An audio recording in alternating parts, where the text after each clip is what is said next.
Thank you all for joining me for this webinar on Spanish language and culture.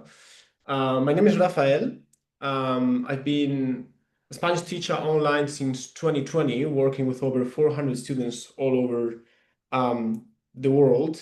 Prior to that, I spent my 20s traveling extensively, exploring different cultures and ways of life.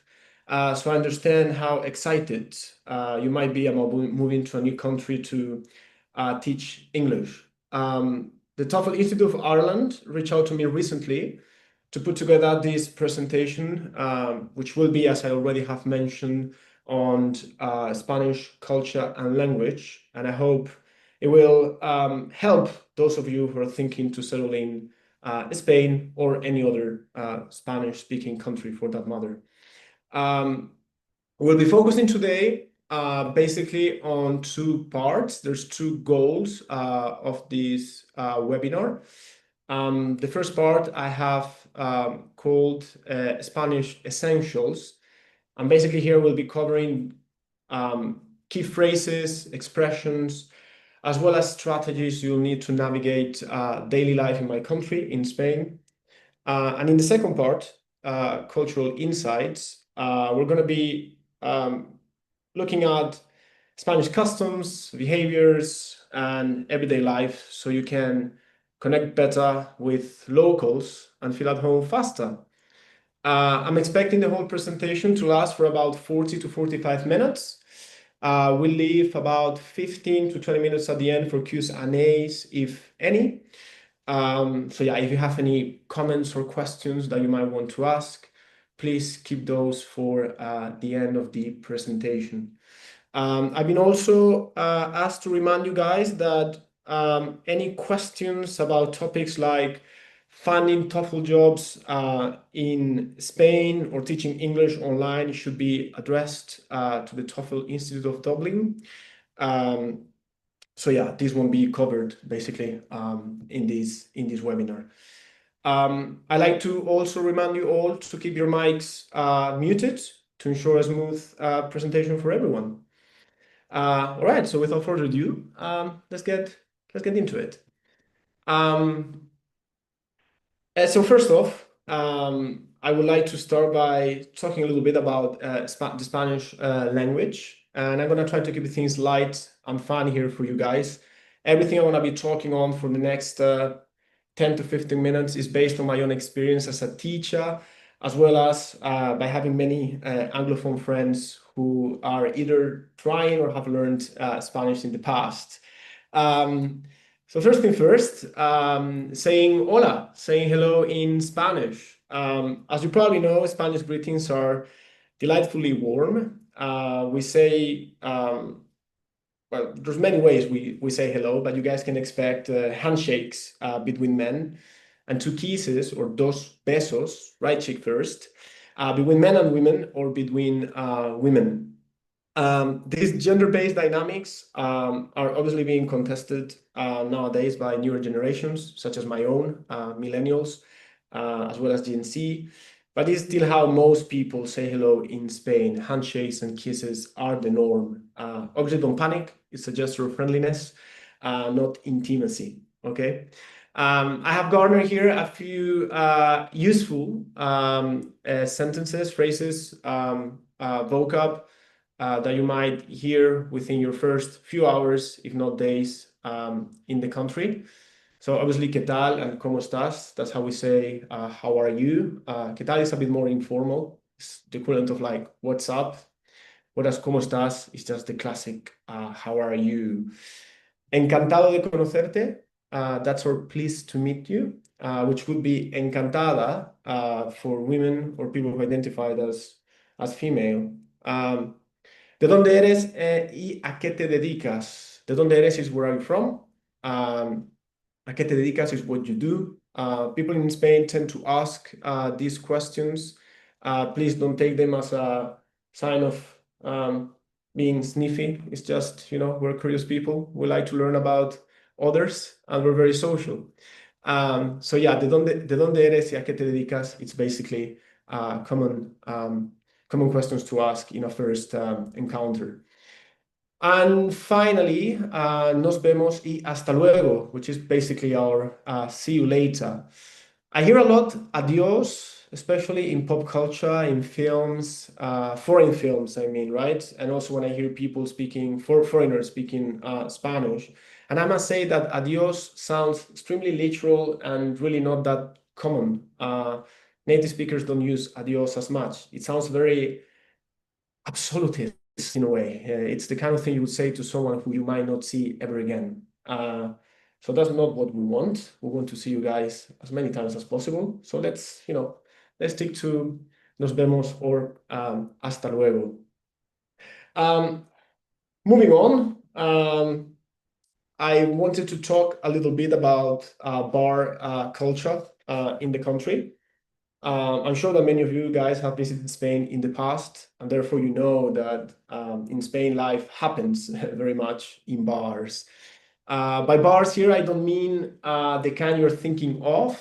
I actually have a little definition of what I understand and what most Spanish people understand by bars, which is a social hub where people have breakfast, coffee, or a caña. For those of you who don't know, caña is what we use for a small beer.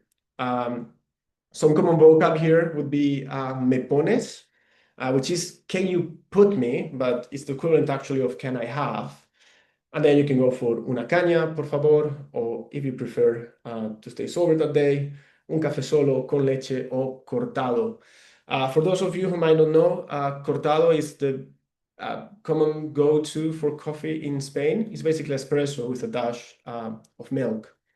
And those as well, otra ronda, right? Um, we like to drink socially, and I'll get into that in a second as well because there's some interesting data there. But otra ronda is basically the equivalent of another round. Yeah, as I said a few seconds ago, Spain is known for being a country of beer and wine drinkers. As a matter of fact, it's one of the EU countries with the highest beer consumption per capita. I want to debunk any stereotypes or stigmas. Spanish people don't drink excessively, at least not often. Spaniards tend to drink in moderation. Beer and wine being, as considered as social lubricants, I would say. So basically, drinks are often enjoyed with other people over meals, and it's just a way to make sure that conversations flow in a more dynamic and fun way. So basically, my point here, guys, is to ask for a caña in my country is not just ordering alcohol; it signals socializing, being on a terrace, hanging out with friends, and just enjoying the Spanish lifestyle, basically. We're getting into some vocab, and there's a few words or something I would like to underline as well, and that is maybe some of you have learned Spanish in the past or are thinking about learning Spanish, and it is my understanding that you're all native English speakers. Spanish and English are a lot of words, as English has etymologically it comes as well from Latin, at least part of its vocab. But you need to watch out because false friends or falsos amigos exist and they can be tricky. I hear them all the time in my classes, so I picked a few today to show you how confusing they can get.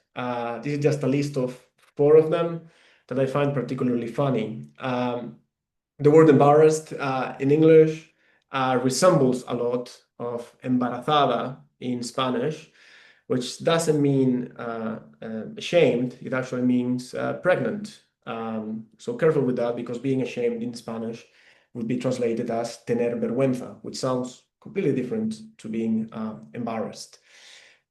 Equally, constipated and constipado have nothing to do with each other. Constipado is actually having a cold. So if any of your Spanish-speaking friends is constipado, please don't offer them a laxant. Equally, I am hot and estoy caliente is something that I hear very often. Caliente means hot, and I am, the verb to be for the first person, it translates exactly as estoy, yo estoy. However, saying estoy caliente in Spanish conveys being sexually aroused, which is very different to being hot in English. Um, Finally, exit and éxito also sound very similar. However, éxito means success, which I wish you all in your future endeavors if you decide to come to my country to teach English. This can lead, obviously, to like funny situations, but the good news is that even if you get them wrong, you'll definitely catch the Spaniards' attention. We love nothing more than a bit of playful banter. In regards to that, to sense of humor, actually, I should say that in my experience, Anglo-Saxons tend to have a more self-deprecating sense of humor, which I truly like. I like the dry, especially British sense of humor. Spaniards, we on the other hand, usually direct our jokes towards others. So humor here is a bit more teasing, we could say. So just something to bear in mind when people are making jokes here. Something else that I would like to address in regards to the Spanish language, I get asked this often, is the difference between Latin Spanish and Castilian Spanish.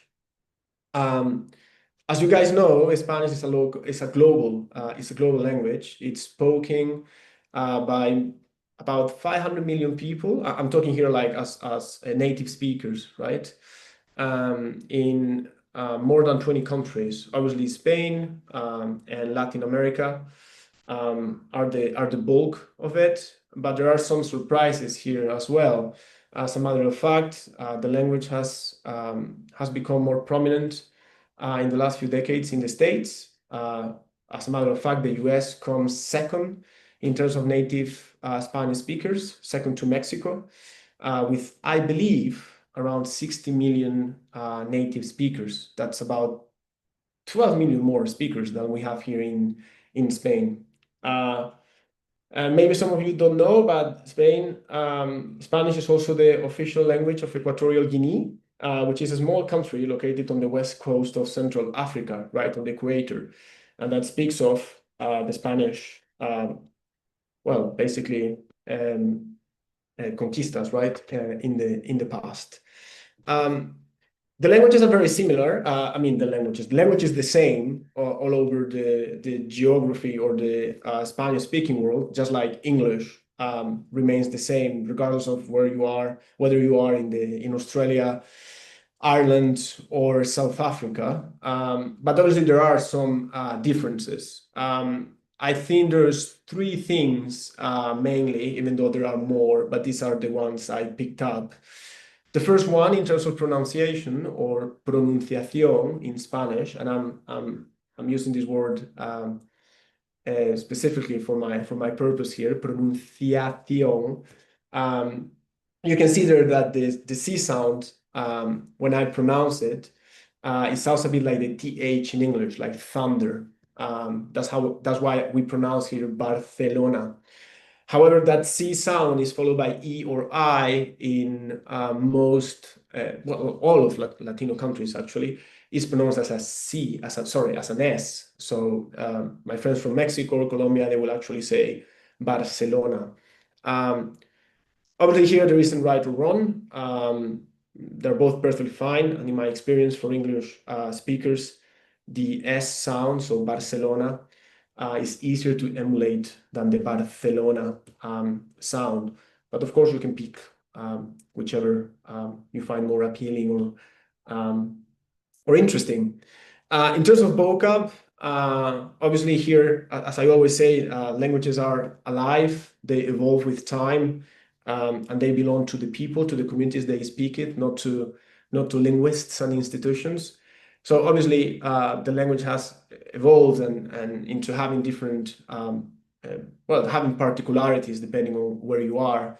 And that tells as well in terms of the vocabulary. Here in Spain, for example, we refer to cars as coches, whereas in places like Mexico, Colombia, or Cuba, they will be talking of carros. Equally, it's very common to hear the word computadora to refer to computer in places like Mexico. And in my opinion, this is also as a consequence of English influence because of the United States being so close. But here in Spain, we refer to the machines that we use in our on our daily lives as ordenadores. So basically, just like the ancient philosophical divide of the English-speaking world with chips and fries, we also have, these differences in the Spanish-speaking world. The other thing that I get asked very often is the difference between tú and usted. They both mean you, basically. But tú is, I would say, more informal. We use it with friends, family, and people who are our age. Whereas usted is the formal version of the pronoun, used to show respect and politeness. That being said, in Spain, usted tends to sound very cold and distant, so we rarely use it. In my personal experience or my preference would be to use it only in very, very specific situations. Like, for example, if I'm on a bus and I want to like cede my place to an old lady, I would refer to her as usted. But I wouldn't use it even to talk to my boss or my grandmother, for example. However, it is the preferred form in most of Latin American countries. There is used in a very informal or familiar way. So once again, here there isn't right or wrong, and you guys can choose. If you're interested to learn the language, of course, you can choose whichever suits you best. I would say that if you're in Spain, tú would be the best way to refer to people, because otherwise we're going to create, as I said before, that distance.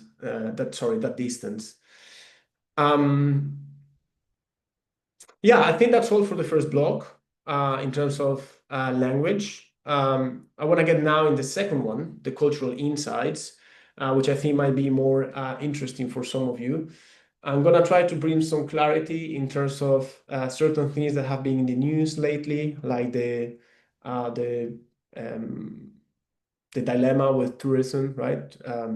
Mass tourism in the country. But I also want to debunk certain stereotypes that I think sometimes stigmatize people in Spain and beyond in the wider Spanish-speaking world. So avoiding stereotypes, I think there are basically three things here, which is siesta every day, flamenco everywhere, and always late. There's a bit of truth in this, of course, but not entirely. So let's start with the siestas. I see someone is laughing there. People in Spain used to sleep siestas, but sorry to disappoint, it is not the case. It's not the case anymore. In big cities, at least, people are usually working, not snoozing in the afternoon.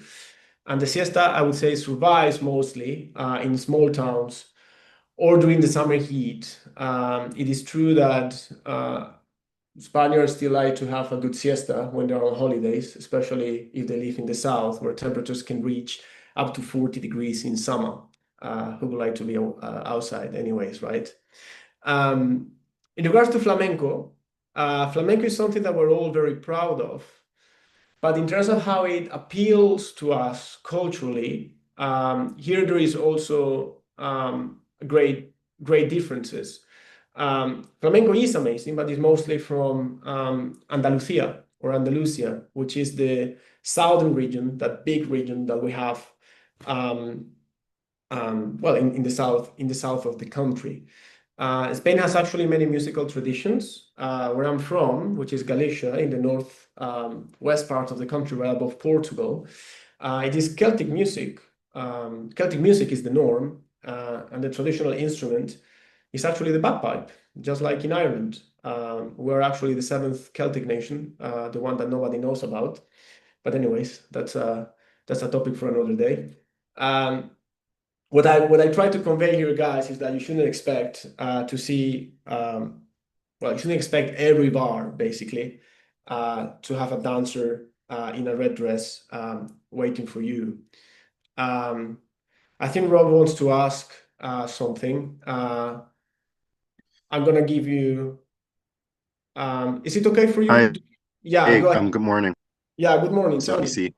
Would you please drop in the chat maybe a popular Celtic band or group in the chat? Yeah, absolutely. I think the biggest one, his name is Carlos Núñez.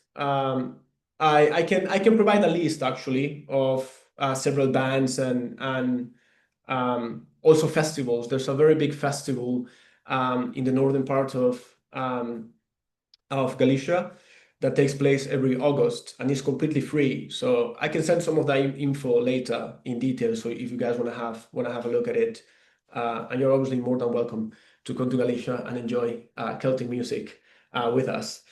Um, so yeah, moving on. I want to talk as well about this idea that the Spaniards are always late. We do enjoy a flexible sense of time.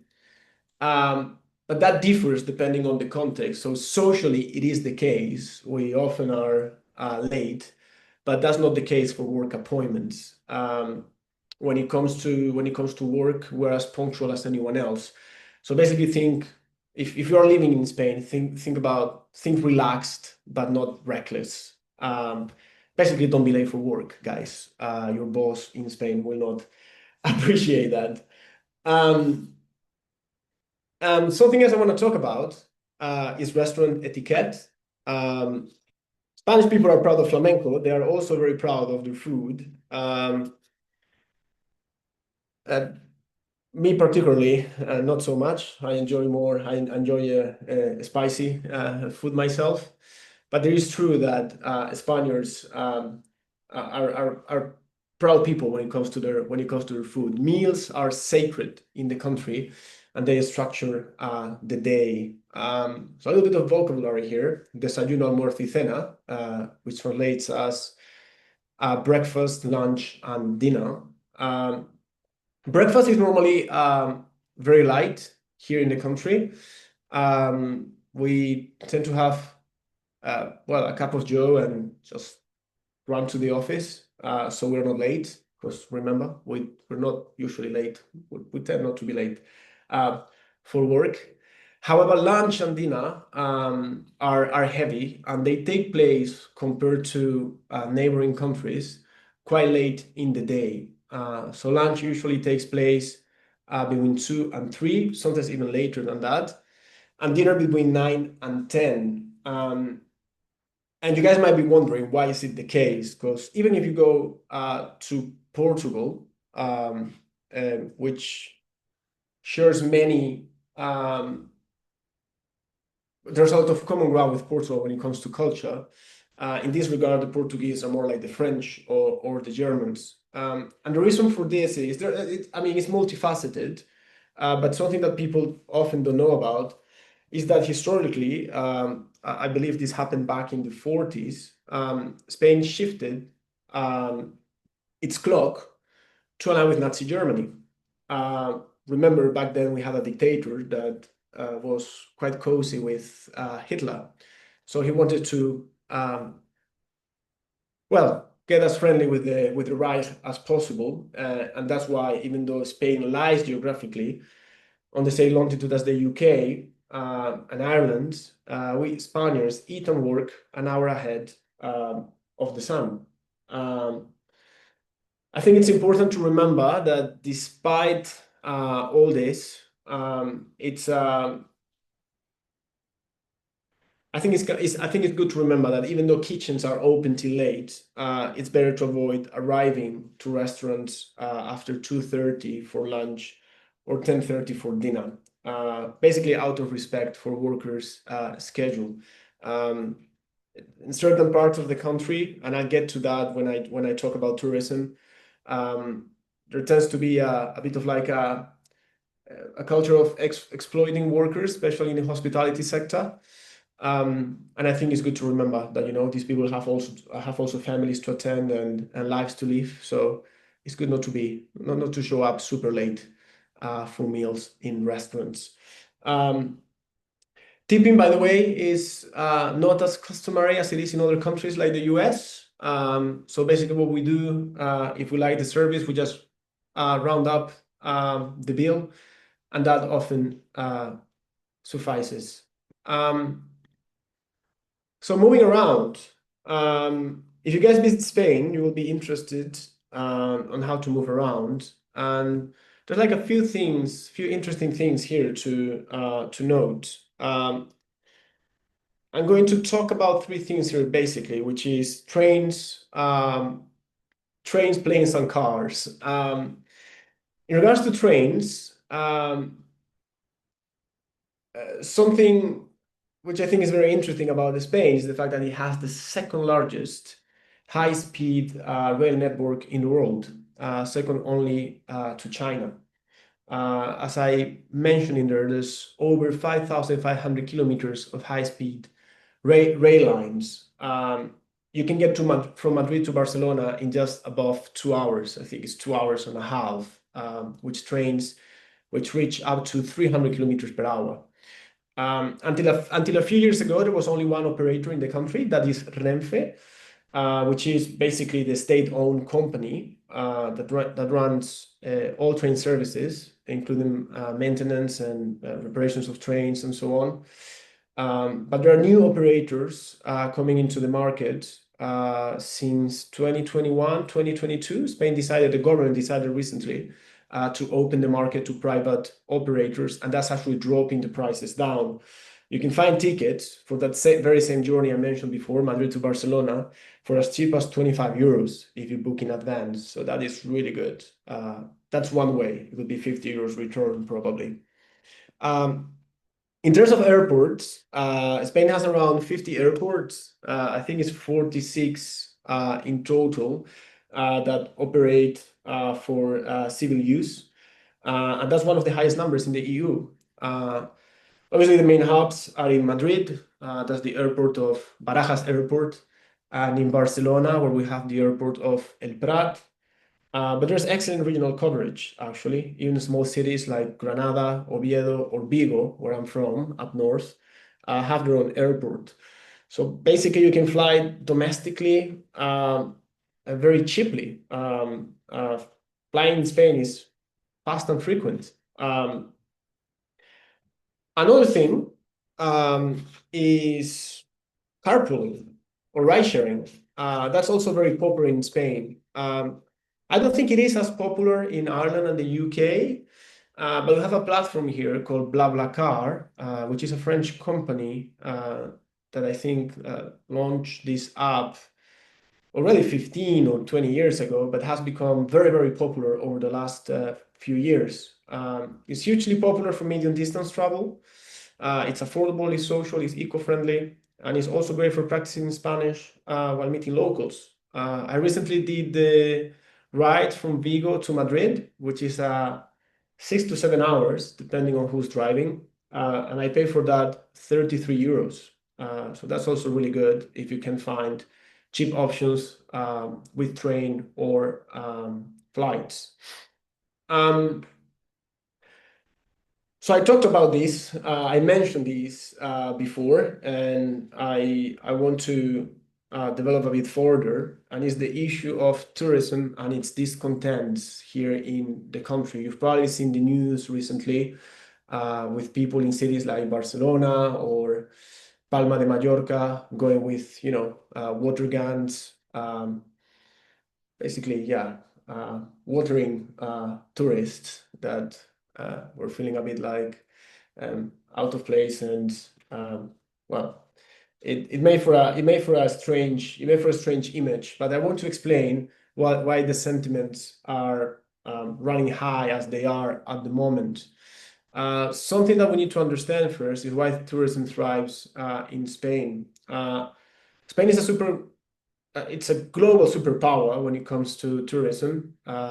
Last year, 2024, we had over 90 million visitors, and that's been the case ever since the pandemic. Spain has been breaking records of visitors year after year. It ranks often on the top 3 of global tourist destinations, often together with France and the States. And tourism creates or sustains 2 million jobs in the country and accounts for 10% of GDP. Sometimes people even talk of 11 or 12%, but I decided to go conservative here. So as you can see, it's very important for the national economy, and it's a bit of a dilemma for the government on how to handle this, because there are obviously some challenges and criticisms. The first one of those challenges is mass tourism. Obviously, we get many tourists, but they don't spread across the country evenly. There are iconic spots like Barcelona, Gothic Quarter, or El Barrio del Gótico, as well as Venice-like parts of Mallorca that can feel very overcrowded, especially in the summer. That leads to other problems, such as rising costs for locals, especially in regards to short-term rentals, the Airbnb culture, and well, it's basically pushing up housing costs and everyday expenses in popular cities.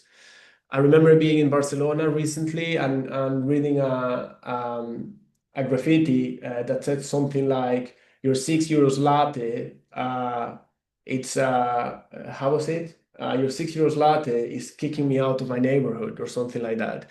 So obviously, more tourists means that more business are thriving, but also is creating the problem of gentrification, right? And in certain neighborhoods, people are basically seeing how they cannot pay rent anymore. The other issue with this is with tourism, with mass tourism, is obviously the environmental impact. Mass tourism strains natural resources, especially water in coastal regions like where I live, even though I would say that the problem is more acute in the south. As a matter of fact, Spain is, after Greece, if I remember correctly, the country in the EU that is more vulnerable to desertification. We actually have a big desert in Almeria that is growing every year due to lack of water, lack of rain, and obviously having, too many people moving to those parts of the country exacerbates the problem, all these problems, right? A scarcity of resources. That being said, there's of course positive things that can be said, right? The government is acting to make sure that tourism remains a net positive sector for the country and Spanish society. One of the things that people are trying to, well, the government and the institutions are trying to do is to spread visitors around with rural tourism and sustainable initiatives. So you'll find more authentic spots to enjoy. Where I live, for example, we have this city called Santiago de Compostela, which is about 2 hours north of where I live, and is known for having a big cathedral where pilgrims visit by the thousands every year. People do this thing called El Camino de Santiago. There's different versions of it. The most popular ones are the Portuguese and the French ones. And basically here where I live, tourism is not a problem yet. We get about 300,000 tourists every year, but it's a region that accounts for 3 million people. So basically that's a rather diluted number of tourists that we can actually host. So yeah, the idea is if I could share a word with you as a Spaniard who lives in the country and who is affected or has friends who've been affected by these issues, is as a guest, as long as you show respect towards the culture, you will always be welcome here. Obviously, learning a few Spanish phrases, avoiding congested local streets at peak hours, and support small businesses rather than going to have lunch at McDonald's goes a long way. And also avoiding avoiding to overuse short-term rentals in fragile zones like Barcelona, for example, or Palma de Mallorca. It's important. I want to underline that Spain remains a friendly country for tourists. Sometimes I get questions from my friends abroad. Are we still going to feel welcome in your country? And the answer is yes, but obviously there are certain things to take into account when coming here. So moving on, something I wanna talk about as well, because it is my understanding that some of you might be considering making the move to Spain, is housing. As I mentioned before, as part due to tourism, but also due to inflation and other problems that are not foreign to people in Ireland or Germany or wherever, rents are getting more and more costly every year. So moving to Spain implies taking into consideration certain aspects within these well, with everything that related to housing. I think the first thing to take into account is that even though rents are getting pricier, this is not the case everywhere, or at least the problem is not as obvious everywhere. It's not the same to live in a city that to live in the countryside, la ciudad y el campo, the city and the country. Rents in places like Madrid, Barcelona, and also San Sebastian, which some of you might know, is a beautiful city in the Basque Country, so close to the to the Spanish Pyrenees, on the Spanish side. Those are the cities where rents tend to be the highest. As a matter of fact, I think San Sebastian has the highest square meter, the most expensive square meter in the country in terms of renting and also buying. That's probably as a consequence of being so close to the French border. There's many French people who come there for their summer holidays, and some of them end up actually buying a second residency in the city. In contrast, in many interior or less touristic provinces, such as the one I live in, Galicia, but also Extremadura or Aragon, rents are far more affordable. For those seeking better value, I would recommend going to cities like Valencia or Seville, which are medium-sized cities. I think Valencia is just over a million, has over 1 million inhabitants, but rents there don't go as high as obviously Barcelona or the capital, Madrid. Galicia is also really good where I live. Actually, the north is also very good in terms of rent. I have a friend, for example, who lives in a beautiful apartment, two rooms in Vigo, overseeing the ocean, and he pays 600 euros a month, everything included. I have another friend who lives in a similar apartment without the sea views in Madrid and pays twice that amount. Twice that amount for a central apartment, that's 1,200 euros, right? For a central apartment in Madrid, it might not sound like much, but you need to bear in mind that minimum salary in Spain, it's actually below 1,300 euros a month. So paying 1,200 euros for an apartment is actually quite a lot here. If you're looking for apartments, the most common website is idealista.com, which lists apartments, share flats and houses across the country. But something that you need to take into account when you're going to be working mostly with agents and with agencies. And back in the days, this used to have quite some controversial tendencies, like agents would ask potential tenants to pay fees equivalent to 2 or 3 months of rent in advance for their services. The current government passed a new bill back in 2023 that, among other things, has made illegal for agents to charge these fees, and if they do, they should charge them to the house owners and not the tenants. I want to underline this because I have a few students who have moved to Spain in recent years, and they didn't know about this, and they end up paying 1, 2, even 3 grants to agents that they shouldn't have paid for. So if you guys ever, find yourself negotiating with an agent and this person asks for 2 months of rent or something like that, say no, because you have the right to do so, and this person has no right whatsoever to ask for that kind of money.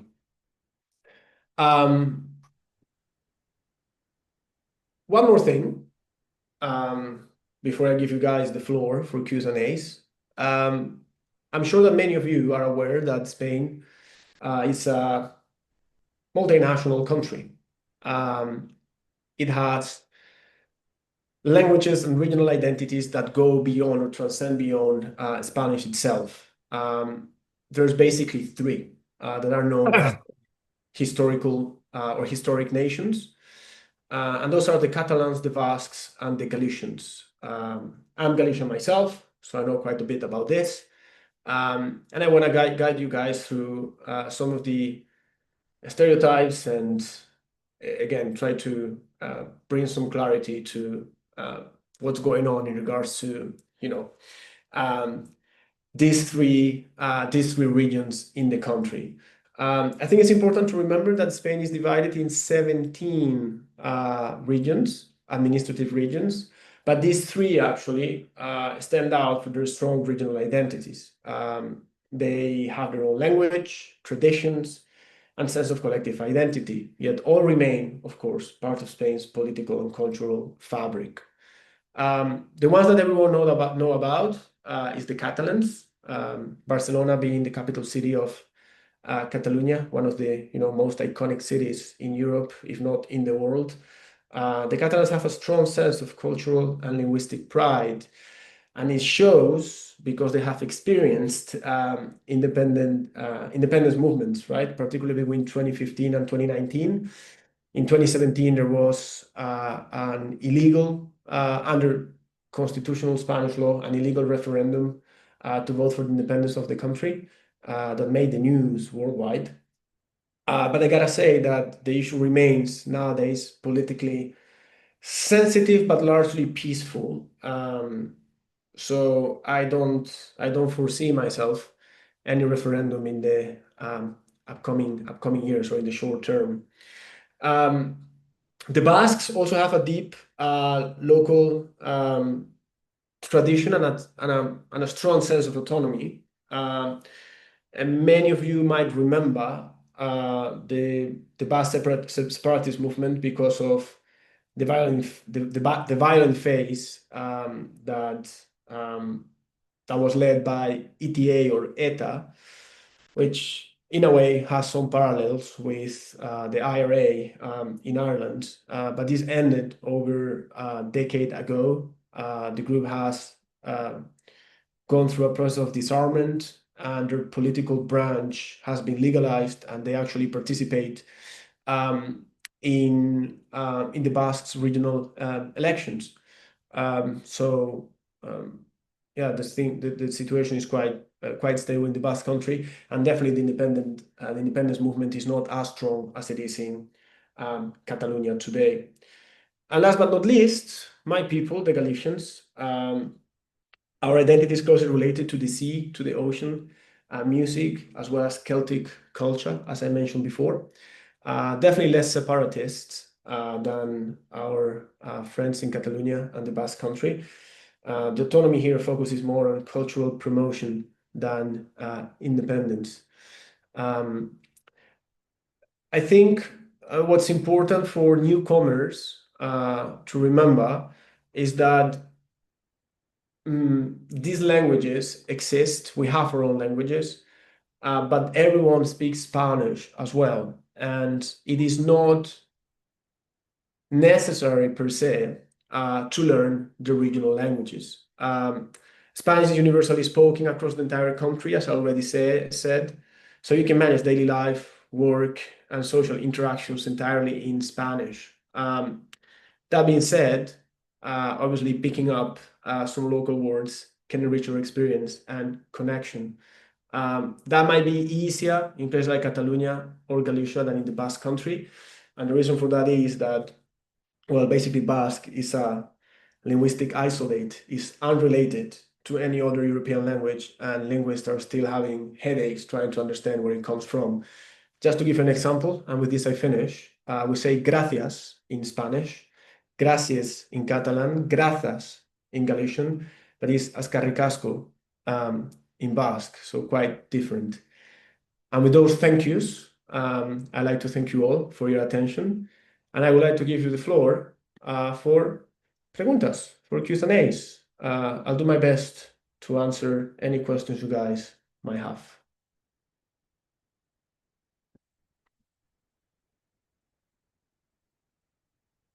Anyone?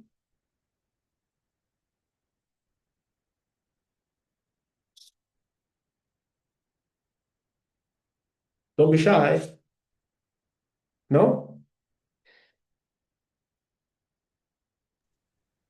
I'm sure there'll be a lot of questions after me. So, if you're eating so late, I'm just curious, what time do you go to bed? Oh, very late, actually. Yeah, that's an issue in Spain that many people don't even think about this.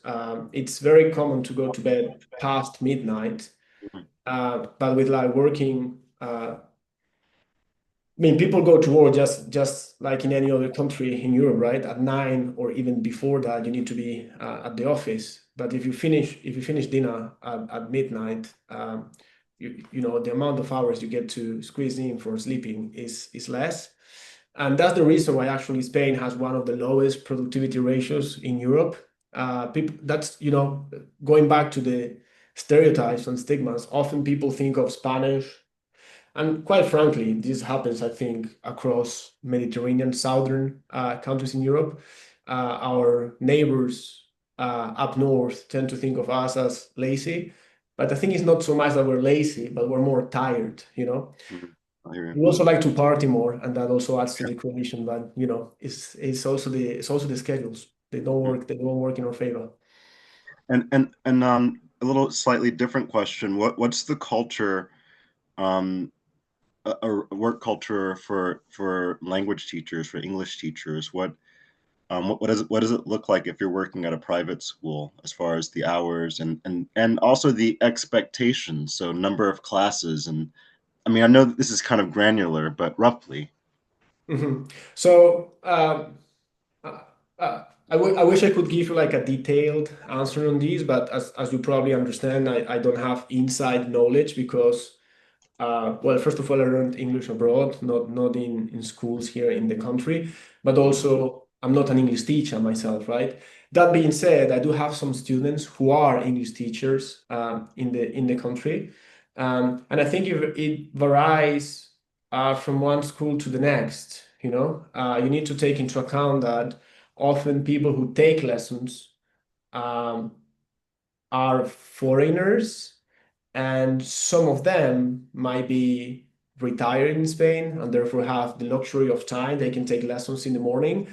But when they are young professionals, they're working during the day. So the only time they can actually go to school is weekends or afternoons. So I think some teachers have, you know, an easy schedule. Like they might be working from like 9 till 3, 4. But I think some of them work also afternoons or weekends. I think it really varies, you know. I wish I could give you a more detailed answer to this one, Rob, but I'm afraid there isn't like a one size fits all, um, formula.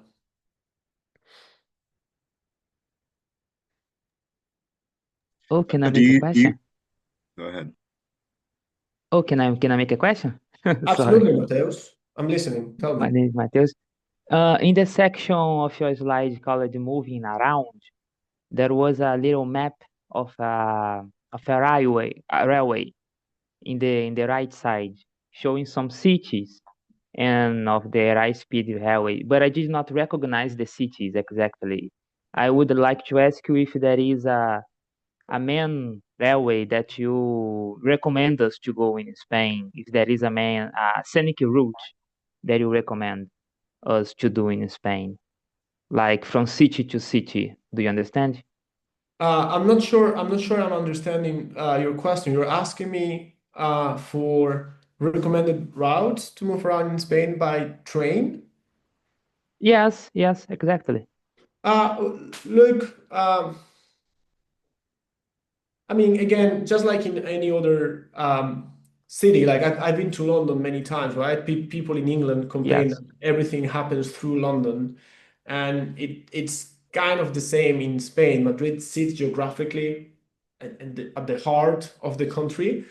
So if you happen to be in Spain, it's gonna be very easy for you to move around. You can like in a few hours, in 2, 3 hours, you can be in Bilbao, you can be in Valencia, you can be in Barcelona, you can be in Seville, right? It's a bit different for people who live in more Yeah. peripheral regions, such as myself. For me to go from Vigo to Madrid, I need to get a train from Vigo to Orense, which is an hour. And then from Orense, I need to change and get another train to Madrid. The whole journey will take me about 4 hours, but the distance is not much bigger than it is from Madrid to Barcelona. And from Madrid to Barcelona is actually 90 minutes shorter. So it really depends where you are. But I think if you're in any of the main cities of the country, Madrid, Barcelona, Valencia, Seville, chances are you're going to be very well connected by train. As I said before, 5,500 kilometers of high-speed rail lines. And it's very So very safe. easy transportation, right? Yeah, yeah. And again, you always have the option to fly domestically if that's something you might consider, or even, going by sharing car with someone. Okay, okay. And one last question. In Galicia, you speak Yes. Galician, right? Mm-hmm. It is easier for us Portuguese speakers to accommodate in Galicia because of the language. Yeah, I see your surname is Cardoso. I take it See, that you might, yeah. Yeah, Brazilian. so absolutely. I mean, the thing with Galician is it can be a double-edged sword because Galician resembles Portuguese very much, and they share historical roots, right? Galicia and Portugal. The language has evolved to be closer to Spanish, like sounding wise, for example, we do the sound, right? We say grafas. Um, but it does share a lot of the vocab, you know. The thing is, as a minority language, it's not it's spoken, it's understood across the region, but in comparison to Catalonia, for example, where most people go for Catalan as their first language, in Galicia that's not necessarily the case. I think especially in the cities, people will go for Spanish. Even if you talk to people, I use Galician. Galician is my first language because I grew up in the countryside. But often when I'm in the city, if I speak Galician to people, they would reply to me in Spanish. And that's obviously fine. We all understand each other. But I don't think that being Portuguese is going to make your learning in Galician necessarily easier because of the language.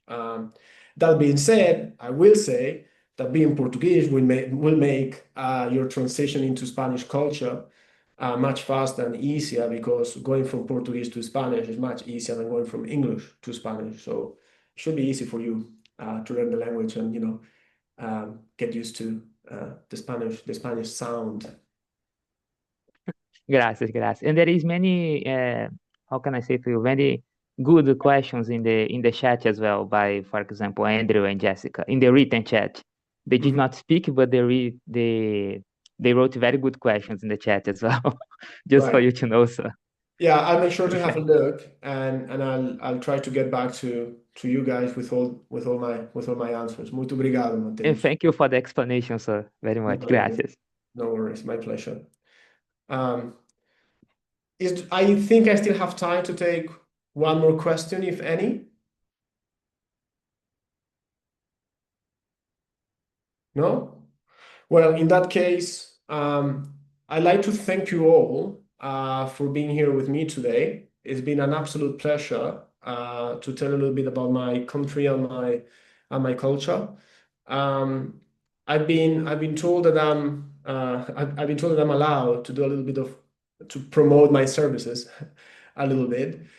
So in case any of you guys is considering private lessons, or like you're considering to learn Spanish, I will be more than glad to discuss with you, well, basically how to make your Spanish learning journey as smooth as possible. My email is in there. If you have any questions also related to today's presentation, you can reach me out. And I wish you all the best and best of luck if you guys decide to move to Spain and teach English. We need English teachers, so thank you very much.